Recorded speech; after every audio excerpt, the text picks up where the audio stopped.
começou a preparação do Flamengo para o clássico agora contra o Vasco. O Mengão agora já virou o canhão e pensa no Vasco, o clássico do Campeonato Carioca. Vamos juntos aqui analisar a imprensa falando sobre essa preparação do Flamengo, que o Felipe Luiz agora, vai preparar para essa partida, mas faz o seguinte, chega aqui, dá aquela moral, deixa o seu like, se inscreva no canal e ative o sino das notificações, assim sempre você vai receber todas as informações do Mengão aqui no nosso canal, tá bom? Vamos pro vídeo de hoje. Bola, e que fizeram o Abel Ferreira se tornar esse treinador e o Palmeiras ganhar esses títulos, já saíram.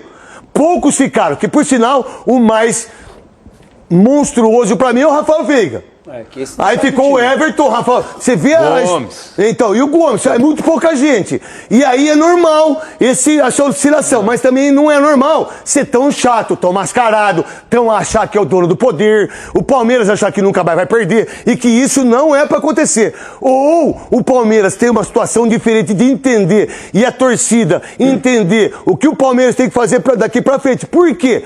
Porque não vai ser a moleza que... Não moleza, mas não vai ser tão fácil como foi no ano passado. Porque o Flamengo, esse ano, vem babando. Você pega o Cruzeiro, tá perdendo no Mineiro, aí dane-se o Mineiro. Com todo respeito ao Mineiro, tá tudo bem, pode xingar.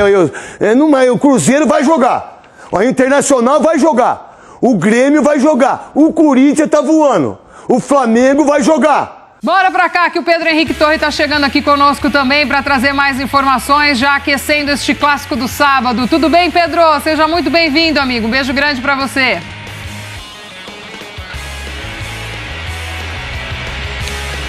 Tudo bem, Glaucia? Beijo para você, um abraço para todo mundo que tá aí no estúdio. Estamos a um dia de outro clássico carioca, o Flamengo mais uma vez envolvido. Terceiro clássico consecutivo, teve o Fla-Flu 0-0, o clássico com cenas lamentáveis, né? No meio de semana, 1-0 vitória sobre o Botafogo. E agora vamos ter amanhã, 21h45, jogo que trocou de horário por conta do calor, mais uma vez, calor muito forte no Rio de Janeiro. E vamos ter amanhã, 21h45, esse jogo Flamengo e Vasco. Flamengo, 17 pontos com a vitória sobre o Botafogo. Foi ali para a liderança, supera o Volta Redonda no saldo de gols, então é líder. Ainda não tem a classificação garantida, mas pode até garantir o primeiro lugar se vencer o Vasco. Então é um jogo importante, o Felipe Luiz vem fazendo o revezamento dos jogadores.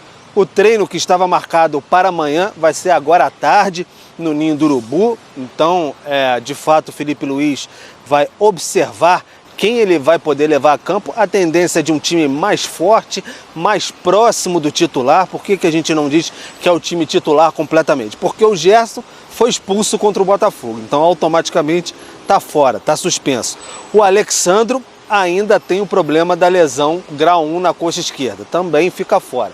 O Ayrton Lucas seria uma possibilidade na lateral esquerda, tem que ver como é que ele vai se portar nesse treinamento. Ele ficou fora contra o Botafogo, teve que o Varela ser improvisado, porque o Ayrton Lucas sofreu um trauma no joelho esquerdo no Fla-Flu, e aí ele foi preservado contra o Botafogo. Pensando na temporada, pode ser preservado mais uma vez, já que o Flamengo tem a classificação encaminhada. Então, tem essa possibilidade aí. O Arrascaeta volta ao time titular depois de um bom tempo, vai ter condições físicas, tem o controle de carga, então tá tudo ali em cima da prancheta do professor Felipe Luiz. Mas a tendência é de um time mais forte, o Rossi voltando pro gol, o Wesley, aí tem a questão da zaga também, você tem o Léo Ortiz, fica a dúvida ali, Léo Pereira ou Danilo, que foi muito bem, a lateral esquerda, aí volta Pulgar, enfim, você tem De La Cruz. O Gerson, como eu disse, não vai poder atuar, mas pode ser o Arrascaeta.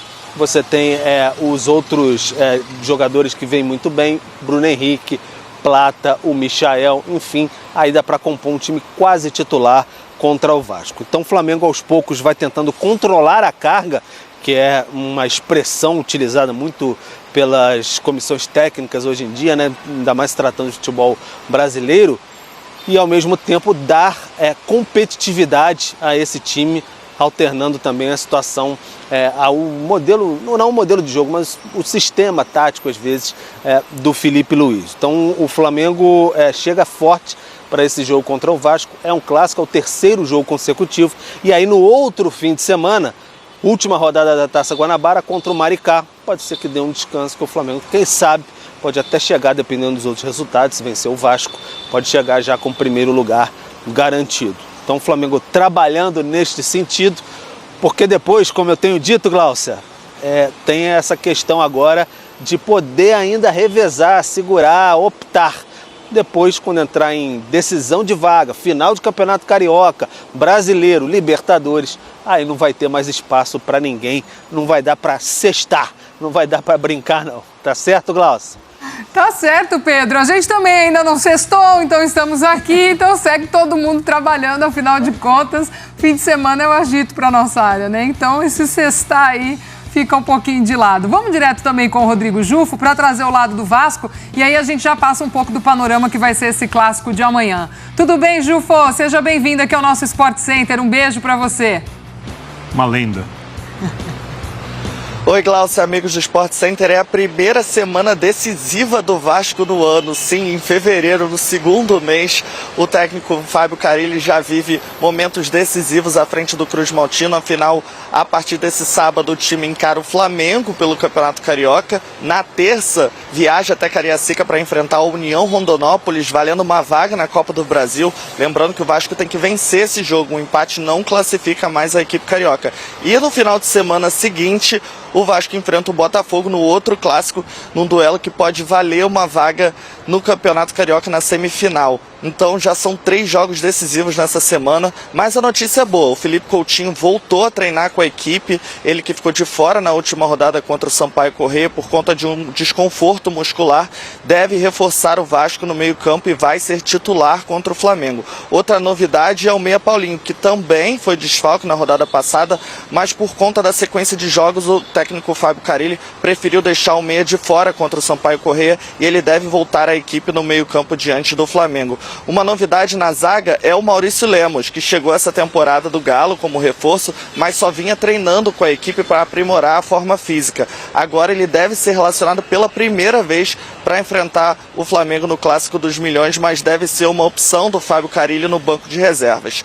Então é esse clima que cerca aqui São Januário.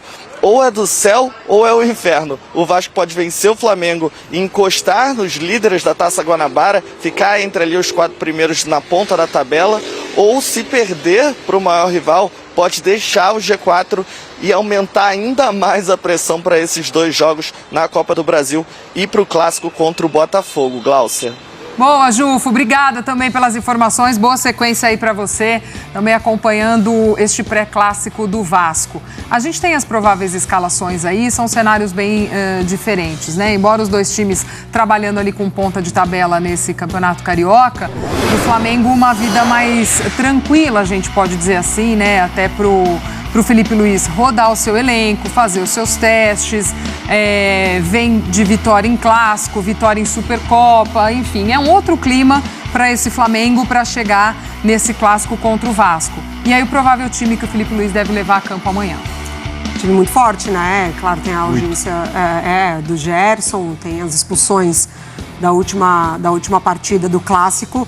E o Felipe Luiz, ele tem essa vantagem de não precisar iniciar um trabalho, né? De não precisar passar por esse processo. Ele também pode, o Flamengo fez isso, né? No início do Campeonato Carioca, de ainda assim usar o estadual como uma pré-temporada, mas de uma outra maneira, com uma outra visão. Ele já consegue projetar mais pra frente o que de fato ele quer progredir com essa equipe. E isso tem acontecido, né? Claro que a gente vê uma atuação não tão boa contra o Fluminense, a gente vê um 1-0 ali contra o Botafogo, mas ainda assim uma superioridade, um controle do jogo, controle da bola. Um trabalho já. Um trabalho que dá resultado em todos os setores. Então ele tem essa vantagem. Irneiro, esse time aí pra salto. Não, eu concordo com a Mari, é um time muito forte. A diferença é tão grande entre as equipes que, mesmo com o Flamengo sem alguns jogadores essenciais, Gerson e Pedro, por exemplo, você olha as opções do Flamengo e até as opções que estão entre parênteses ali, todos seriam titulares do Vasco. Talvez o Varela não. Seriam titulares em muitos times, né? Em muitos times. Talvez o Varela não, né? Piton pode jogar bem ali do lado esquerdo e tal, mas seriam titulares do Vasco, então é muita diferença, né? Você pensa que o Vasco com o Carille tenta fazer um jogo de controle de bola e o Flamengo pressiona bem a saída de bola, e se o Vasco tenta avançar, o Flamengo tem contra-ataque por ambos os lados, pode usar o Plata. É um jogo muito favorável ao Flamengo, mas muito favorável. E o Felipe Luiz tem uma derrota em 21 jogos, então, assim, 6 empates, ganhou a maior parte dos jogos. Eu raramente digo que tem favorito em clássico, favoritismo é uma coisa pra mim grande. Nesse tem.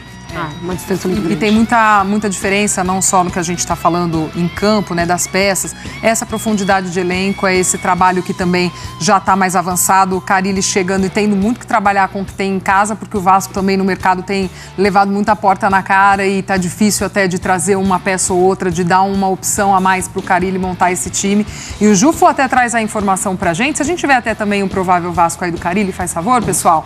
O Jufo fala, né, volta Coutinho, já tem algumas outras opções no banco e tal, só que ele também precisa pensar na sequência da semana, né? O Vasco tem Copa do Brasil, tem outras coisas que são importantíssimas para a temporada. Emendar 2 clássicos, né? Emendando clássicos, então assim, muita coisa para o Carille equilibrar com um elenco muito menor, né? Muito mais enxuto. E ainda assim não podendo extrair o máximo dos seus principais jogadores, né? Como é o caso do Coutinho e do Payet. Ele não tem esses jogadores 100% ainda. É muita questão física ainda envolvendo os seus 2 principais jogadores, construtores, enfim, como a gente quiser chamar. É claro que você tem na função do Verratti essa inspiração de gol.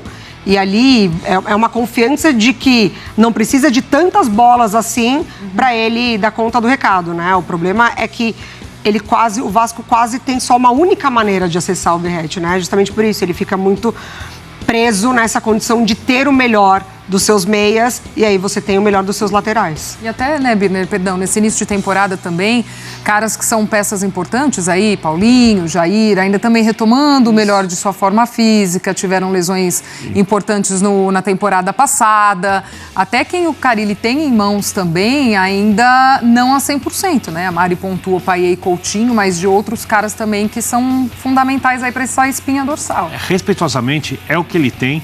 O Vasco, como você falou, tem Copa do Brasil, mais pra frente brasileiro, e ele precisa chegar com um futebol bem melhor que o atual para não correr risco de ser rebaixado mais uma vez. Até porque isso pode implicar em outros aspectos, por exemplo, o Vasco quer vender a SAF, né?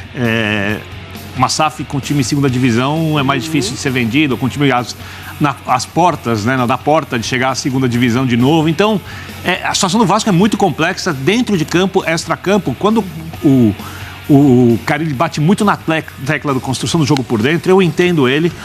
Eu acho que até para usar o Coutinho e o Payet, eles têm que jogar um pouco mais por dentro, tem que ter uma linha de 4 atrás. Só que o Verratti, para mim, ele é muito bom jogador quando você tem a jogada pelo lado e ele chega para finalizar. Eu não sei se esse jogo por dentro, com o Verratti fazendo pivô, com tabelas, se isso ajuda o centroavante. Eu acho que faz ele participar mais, mas eu não sei se necessariamente tira mais do jogador. Então eu tenho muitas dúvidas a respeito do Vasco, como vai ser a condição física do Coutinho, do Payet ao longo da temporada, o Paulinho se recupera, o Tietchan se adapta, como que o time lida com a pressão. Quer dizer, controla a situação do Flamengo e do Vasco, repito, eles estão em mundos completamente diferentes nesse momento e o mundo da falta de conforto é o vascaíno. A gente tem números aí também dos 2 comandantes para este clássico, de Felipe Luiz e também de Fábio Carille.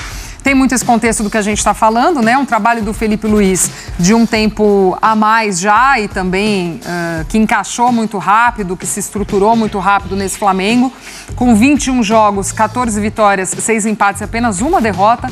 Um aproveitamento de 76,2% para 1,71 gols por jogo marcados, sofridos 0,57 por partida e 2 títulos. A gente traz aí o número total de jogos, tá? Do time principal e sem os amistosos. O Carille começando o ano, começando a temporada no Vasco com 6 partidas, 3 vitórias, 2 empates, 1 derrota. Um aproveitamento de pouco mais de 61%, 1,67 gols marcados para 0,83 sofridos por jogo e não conquistou nenhum título ainda. É um trabalho inicial, tem toda essa dificuldade que a gente está falando do Carille ainda ajustando a equipe, trabalhando com o que tem em mãos, esperando ainda algumas outras peças chegarem, mas que já vem numa pressão. Muito por conta do desempenho, porque teve ali naqueles momentos de vitória, né, dessas 3 vitórias do Carille, um impacto inicial que se imaginou que até pudesse encaixar mais rápido. A exemplo do que foi o Santos do Carille no ano passado, né, que no início da temporada faz um bom Paulistão, enfim, só que não aconteceu. cai muito rápido também o desempenho desse Vasco, né? Então, a gente traz esse comparativo por conta do que a gente está dizendo aqui, do que são as histórias desses trabalhos, e é óbvio que o Carille tem uma dificuldade muito maior ainda em mãos. E assim, as vitórias em início de trabalho, elas também podem acontecer muito da forma mais automática mesmo, né? De equipe, de jogadores, de você... O Vasco, ele não necessariamente tinha um trabalho muito bem encaixado, mas ele tinha algumas situações ali, né? Que pudesse oferecer perigo ao adversário, enfim. E aí, conforme as partidas vão acontecendo, os cenários vão se apresentando. E pro Vasco foi mais ou menos assim. Pro Santos também, né? Do Carille foi mais ou menos assim. E aí é que você tem que, no caso do Carille, fazer um certo malabarismo ali, porque ele não tem muitas peças, né? Ele não tem essa profundidade, Alves pelo lado direito, David, Adson, enfim, para você dar essas opções, né? Já teve partidas que o Carille, inclusive, já pontuou de sentir falta desse ataque pro lado, mas também não só pro lado, também quer trabalhar por dentro, também quer ser protagonista com a bola muitas vezes. Ele falou isso, né? Que o Vasco ia usar o estadual para também tentar trabalhar com essa posse de bola. Então, são etapas ali que ele tem que ir construindo como um time, mas sem muita expectativa lá no alto. Mas assim, o campeonato estadual para o Vasco, ele poderia ter se apresentado de uma outra maneira, se desde o início ali ele já tivesse utilizando os seus atletas, ele mesmo, né? Pegando essas primeiras partidas, que é uma sequência de empates, e os adversários, por exemplo, no caso do Flamengo, ainda não com o time principal. Mas aí foi um planejamento mesmo do clube. E ele já pega uma pressão de temporadas passadas, de tudo isso que também o Birner nos lembra, do extracampo, né? Assim, ele pega um pacote muito grande. E do outro lado, né, Birner, um trabalho do Filipe Luiz que desde o início impacta, ele já começa muito bem, ajustando muito esse Flamengo, e foi um acerto muito grande, né, do Flamengo em ter colocado o Filipe Luiz ali, não só nesse processo até de remontada desse elenco, que a gente vivia questionando, né, o que de fato faltava ali para que esse elenco desempenhasse o que a gente sabe que pode desempenhar. Então, claro, saem algumas peças, chegam outras. O Filipe Luiz também tem uma outra visão do que é a categoria de base do Flamengo, do que ele também pode aproveitar. Enfim, é um trabalho, embora também um recorte ainda pequeno, recente, mas que já tem várias coisas que a gente pode pontuar aí para um caminho que parece bom. Quando a gente olha esse retrospecto de 21 jogos com só uma derrota, a gente tem que lembrar que tem um jogo contra o Corinthians, por exemplo, com um jogador a menos, em que ele pega e monta uma linha de 5 quando perde o jogo. Tem o gol do Gabigol. Tô pegando as situações mais difíceis. O Gabigol, obviamente, não fez uma boa temporada pelo Flamengo ano passado. Ó, Gabigol, vem jogar aqui mais pra direita, tal, e tem até aquela discussão que depois vira uma brincadeira entre eles. Ele responde, o Gabigol parece que vai lá tirar um sarro, assim, meio que agradecido. Ele bravo, fala, joga por aqui, tô vendo o jogo. Ou seja, é um técnico que... não foi uma grande sacada colocar o Filipe Luiz, era uma coisa muito óbvia, né, que você deveria tentar. Porque quando você olha a inteligência do jogador em campo, desde quando ele quer ser técnico, que ele trabalhou, o conhecimento do clube, né? E principalmente a noção da mudança de paradigma de jogador, companheiro e líder daquele elenco para treinador. Porque mesmo com ele sabendo, uma coisa é você saber que você precisa tomar decisões difíceis, outra coisa é você fazer isso e continuar com o elenco junto contigo. Tá? Então são várias camadas para ele se transformar no grande técnico e que ele está se transformando. Porque até agora, tudo que ele fez no Flamengo foi certo ou quase tudo. Você pega o nível, a quantidade de acertos do Filipe Luiz, desde ideias de jogo, a utilização de atletas, a como lidar com situações, inclusive com ídolos da equipe. Tudo foi de maneira muito elogiável, nas entrevistas também, ele não escorrega, então eu acho que a temporada do Flamengo é muito promissora. É óbvio que o estadual não serve como referência, o Botafogo é o atual campeão do Brasil e da Libertadores ano passado não classificou entre os 4 no campeonato estadual, então não é uma referência, mas a melhor coisa para o flamenguista é que tudo está acontecendo da melhor maneira possível dentro da equipe. Então, o Flamengo começou a preparação para a partida contra o Vasco. E aí, qual é o seu palpite nesse clássico? Vasco, que não está muito bem no Campeonato Carioca, hein? Então, vamos ficar de olho nessa partida. É uma oportunidade para o Mengão conquistar mais uma vitória diante do Vasco, hein? Vamos ficar de olho aí. Deixe seu palpite nos comentários. Faz o seguinte, eu vou deixar meu palpite aqui, você deixa também o seu palpite nos comentários, tá bom? Para mim, vai dar Flamengo 3-0 em cima do Vasco.